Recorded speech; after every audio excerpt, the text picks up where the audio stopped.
కర్నూలు జిల్లా ఇందుకూరుపేట మండలం పాగవారపాలెం గ్రామంలో డాక్టర్ బిఆర్ అంబేద్కర్ 134వ జయంతి వేడుకలు ఘనంగా జరిగాయి. ఈ సందర్భంగా సర్పంచ్ మేనాటి ప్రభావతి, కార్యదర్శి శైలజ అంబేద్కర్ విగ్రహానికి పూలమాల వేసి నివాళులర్పించారు. అనంతరం కేక్ కోసి సంబరాలు చేసుకున్నారు.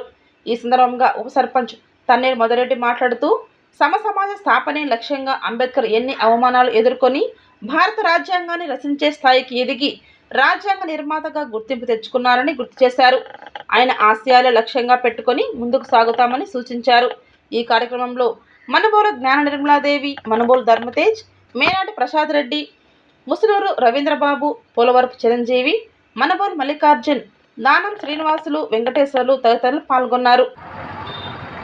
మన అంబేద్కర్, డాక్టర్ బిఆర్ అంబేద్కర్ బాబాసాహెబ్, ఆయనకి మన భారతదేశంలో అత్యున్నత పురస్కారం డాక్టర్ బిఆర్ అంబేద్కర్.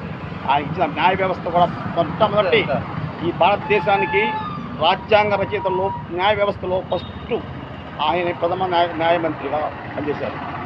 ఆయన కుల వ్యవస్థని అదేవిధంగా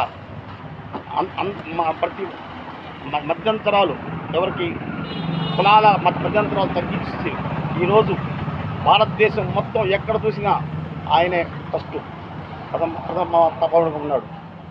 ఎందుకంటే ఈ వ్యవస్థని ప్రతి ఒక్కరిని కూడా ఆయన మంచి ఉద్దేశం చేసి అందరినీ సమానంగా చేయాలని ఆలోచనతోనే చేశాడు. ఆ చేసిన వ్యవస్థే ఈరోజు రాజ్యాంగం మనం ముందుకెళ్తున్నాం. ఈ అవకాశం ఇచ్చిన పెద్దందరికీ నమస్కారం.